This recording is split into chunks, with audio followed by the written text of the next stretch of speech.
All right, it is a Friday afternoon. That means one thing and one thing only around the 3 o'clock time slot. That means it is Facebook Live time. So over the next 15 minutes or so, give us your questions, your comments, your thoughts about Kentucky and North Carolina, because that's where we are going to really put our focus on today. I'm Brian Milam. That is Lee K. Howard III. And big game, obviously. And sure. Everybody keeps going back. At least some of the media did, and we'll get to that in a moment. This is the biggest game Kentucky has played since meeting up with Duke in the season opener. And we all saw what happened in the Duke season opener, and a lot of people walked away from that game disappointed, players, fans, coaches included. And so this is the next big measuring stick. And I think, Brian, there's kind of been this feeling among the fans, the Big Blue Nation, that it's almost been a disappointing season so far.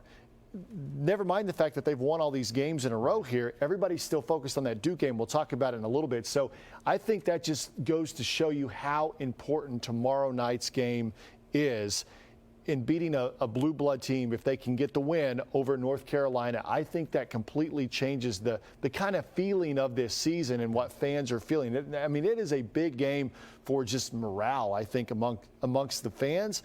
And it's a big game for the players as well. I think when you look at the schedule at the beginning of the year, you say there are 5 games that you're going to look at that are not dealing with the Southeastern Conference, and that is Duke, and you've got Carolina, Seton Hall, Louisville, and Kansas. That is the measuring stick that this team will be judged by, I think, come season's end when you take out the SEC. And so far, UK in those 5 non-conference games, the bigger ones, 0-2.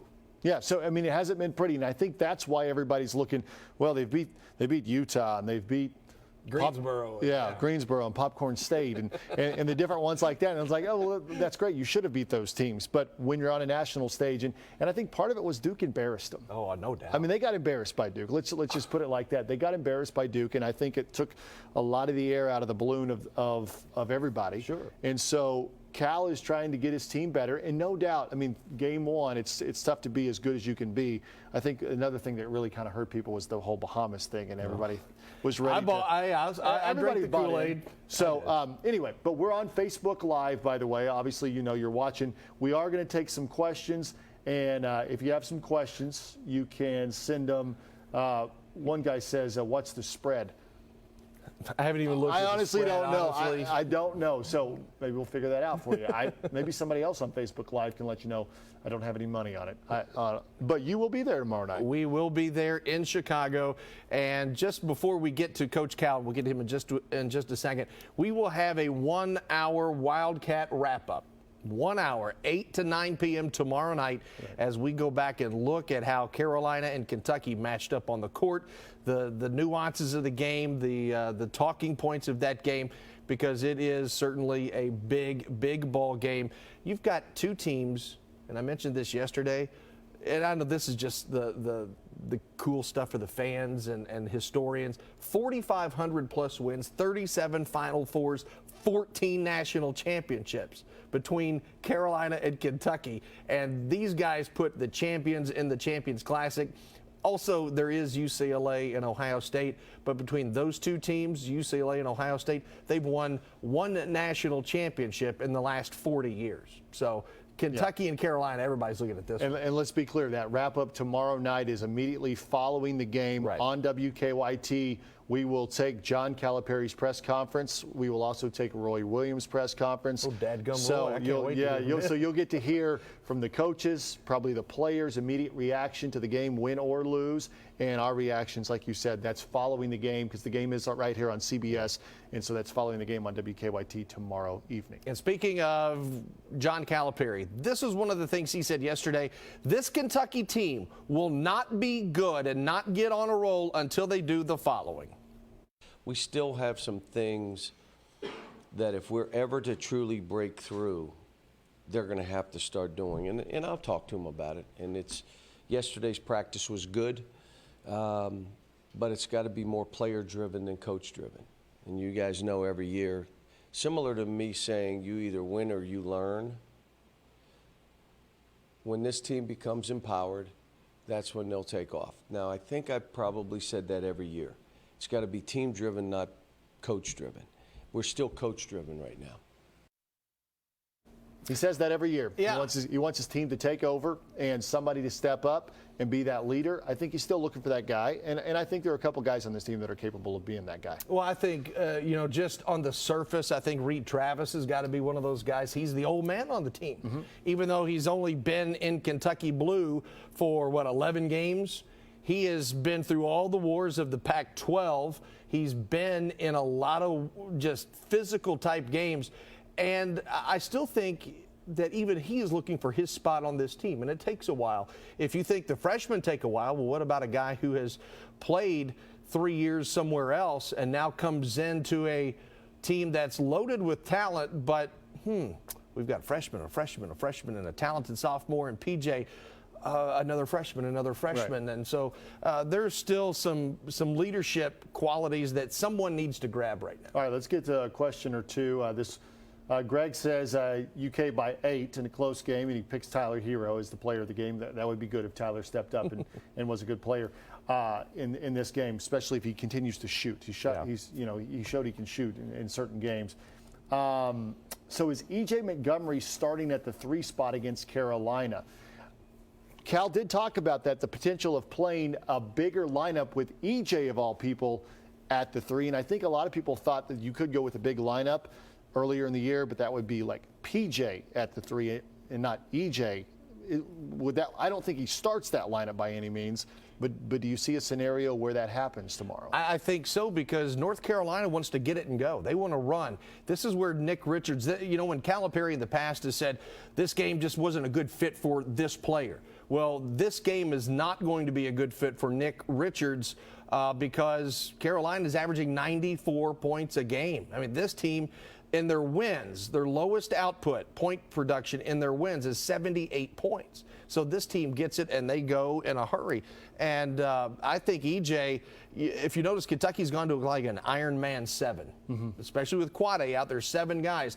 You have to bring somebody in off the bench. And certainly EJ has been great in some of the garbage stuff. You put back baskets. He runs the floor well. He shoots the ball well. He's so long. He's a good defender, too. He's an athlete. You do take away, though, the threat of a 3-point shot when you put him at the 3. So I think it may be something that Cal experiments with a little bit just to see how it goes. If it doesn't go, you can bet he comes out of that 3 spot very quickly. But maybe you counter that, like you said, North Carolina's get up and go punch with a bigger lineup. Yeah, let's hear from Cal, because if UK is to beat Carolina, if we have a track meet like we had 2 years ago in Las Vegas when Malik Monk had 47, UK better put some points on the board tomorrow. They've got it. They come at you a lot of different ways, and they're going to score points. We got to score too. The games we've played against these guys, in most cases, it's been 2 teams going right at each other. That's how you're going to have to play. You can't. Some of the shots they take are tough shots, but they make them. You can't have that phase you. Texas was down, I believe, 17-5. You just keep playing, and they came back and won. Gonzaga had them down, and then they came back and won. I mean, they're a team that's going to score. You just try to make it difficult on them. The biggest thing is you got to rebound. Now, we've been a good rebounding team until the last game. We're going to have to rebound. But they're good. They're a good team. They certainly are. They are a good team. Let's get back to some questions on Facebook Live. A lot of people picking North Carolina, some saying that the Tar Heels are going to embarrass the Wildcats. And, hey, until the Wildcats prove that they can win a big game, I think that's fine to assume, unless you think this team has grown quite a bit since that Duke game. And I think Cal is in that camp. So we'll see if that comes true. One guy says, what's wrong with Nick Richards? And I think clearly the answer is nothing's really wrong with Nick Richards. Cal has kind of made it clear that when he was doing a rotation of 4 big guys, it doesn't make the competition nearly as strong in practice as if he says, I'm going to play 3 of you, 1 of you is going to be sat out. And so it's essentially, he said, it's his way of kind of creating a competition within his 4 big guys to try to get out there and beat out the other 3 guys. Sure. So it can change from week to week. I mean, who knows? It may be a deal where Nick Richards had a great week of practice this week, and we don't see PJ as much tomorrow. I don't know, but Excuse me, but so far Nick has kind of been that odd man out, and I don't think there's anything wrong with him. I think the only way that Nick Richards plays in this game is if John Calipari puts a slowdown on the game and make it a half-court game, because Carolina, as I mentioned, 94 points a game. They've hit 100 or more points, I think, 5 times this year. Look at what Michigan did to Carolina, holding the Tar Heels to 67 points. That is one of the losses, I think maybe the only loss Carolina has this year, 67 points. If Kentucky wants to win, I think Cal wants to run in spots. You don't want to. You've got some thoroughbreds out there with Hagans and Quickly and Hero and Keldon Johnson, who really drives the ball well. I hope Keldon, not to get off subject, but I hope Keldon doesn't fall in love with the three, because he was hot the other day. Yes. But if he starts out slow, you know what Cal's going to say. Unless he starts hitting them. Yeah, unless he starts hitting a bunch of them, then that's fine though. But I think if Nick Richards is to make an impact, Kentucky against Carolina has to slow it down, and they got to be physical in the paint and not get into a track meet with these guys. Yeah, and you have to play these types of games in order to see where your team is at this point. North Carolina is one of those teams. Well, we talked earlier about how Kentucky and Duke, that game is still stuck in everyone's mind, right, because it was the first one, it was an embarrassment, and up to this point it was the toughest game on paper Kentucky has played against the best opponent. And as I mentioned, it's still on the minds of a lot of people. Here's Cal yesterday talking about that. Well, I think there's some people in our orbit who have not got over that first game yet. They haven't. We all have. I just asked you this question. When we beat Kansas by 50 that year, did they ever get over that game? Yeah, you get over it. You keep playing. You keep going. But in our orbit, that seems to stand out. Well, let me just tell you something. This team we're playing is going to try to do the same thing to us. You either go fight, be willing passers to make the game easy for us, make the game as hard as you can for them, and they may score anyway and not just move on to the next play.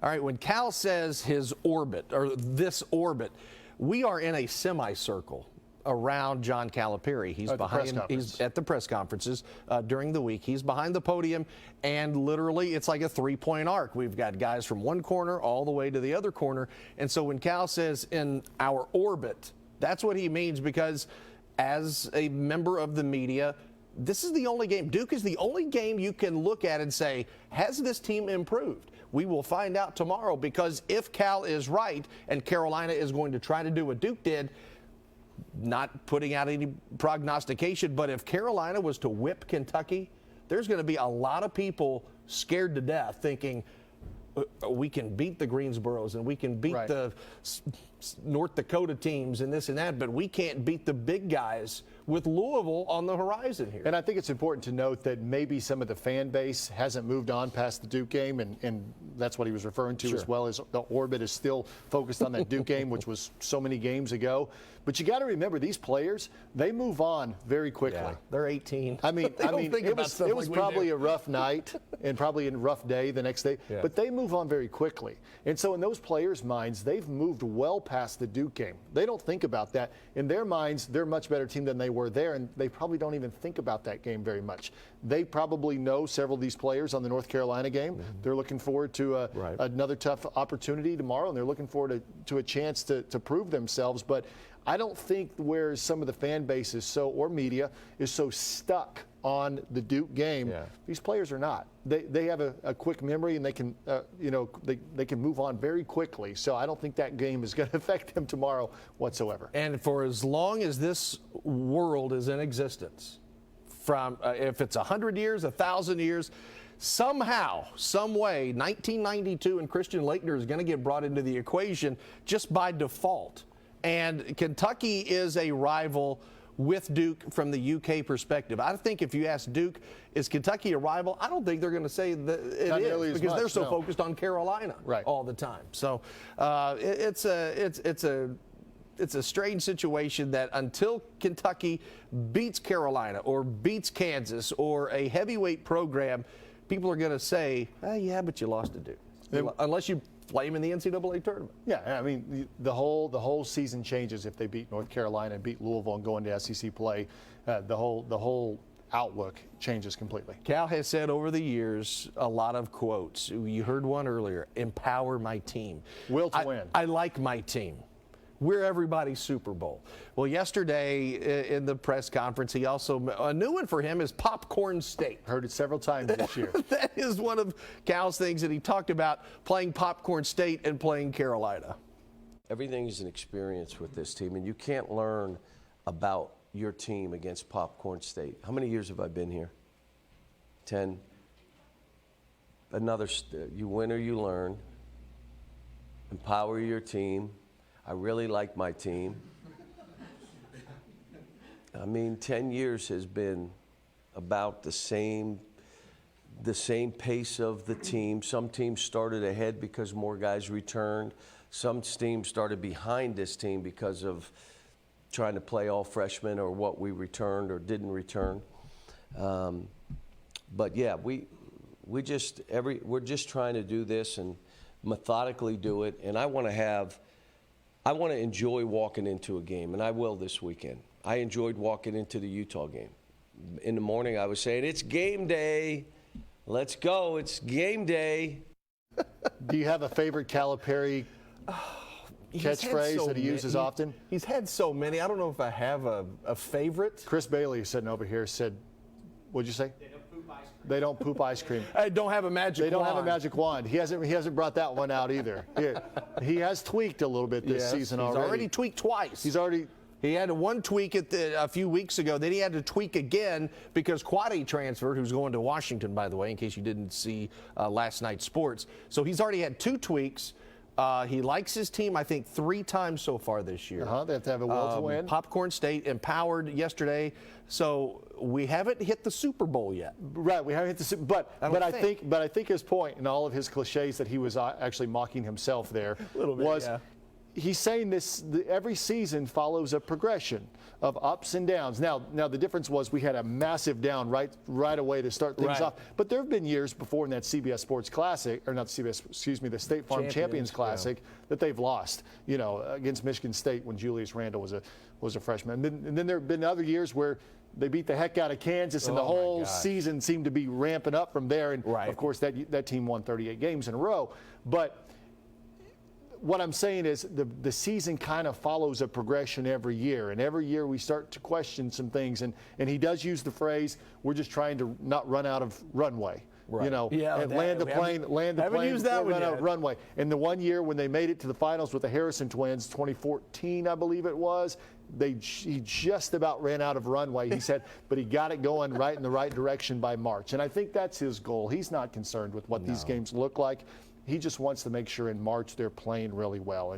And so tomorrow, like I said, another big step in that direction. It is a huge step with Carolina and Kentucky, and it is part of the CBS Champions Classic from the United Center in Chicago, Illinois. The 9th-ranked Tar Heels, the 19th-ranked Wildcats, about 5:15 or so right here on WKYT. A lot depends, obviously, on that first game with Ohio State and UCLA if we start on time. And that will be followed by our Wildcat wrap-up. Lee K. Howard will be here in studio. Alex Walker will be here in studio. I will be in Chicago as we take a look at Kentucky and Carolina. This will be, I believe, the 40th meeting between these two juggernauts. One of the few teams Kentucky has a losing record against. I believe it's 25-16, something like 25-14, something like that. On the all-time meetings, Carolina is in control of that. But the last 2 times they played, the South Region final in Memphis 2 years ago, Luke May hit that shot. I mean, let's not forget. Kentucky owes them. Kentucky owes them after what happened with that team, with the Monk and Fox and Bam team. Absolutely. Yeah, and then the meeting before, 103-100 in Las Vegas. Malik Monk had 47 points out in Vegas. That was one for the ages of a regular season meeting. And who knows what we will get tomorrow, but we're going to have a lot of fun with it, no doubt. Absolutely. Looking forward to the game. It's, like I said many times, a chance for the Wildcats to really come out and prove themselves. And Cal always has these measuring stick games every once in a while, and this is certainly one of those. Do you have a key player of the game tomorrow? Who's the guy you think that has to stand out tomorrow for Kentucky? I mean, I think Keldon Johnson has to have another big game because he's got to prove that he can consistently be the guy on this team. I don't know that he has to be the leading scorer on this team every game, Right. but he's got to be a guy that shows up every game. And he's their most dynamic player as far as the highest ceiling, in my opinion. So if he comes out and plays well, whether that means he hits 5 threes in the first half or he's getting to the bucket and scoring and distributing the ball, I think he has to have a big game in order for the Wildcats to beat Carolina. I think the guard play is vital for this game, especially if Carolina wants to set the pace and race out of the block, so to speak. The guards have got to be in control of this ball game tomorrow. Again, it's on WKYT around 5:15, followed by a Wildcat wrap-up between 8 and 9 p.m. For Lee K. Howard, I'm Brian Milam. That will do it for today's Facebook Live Friday. We will see you after the game tomorrow night.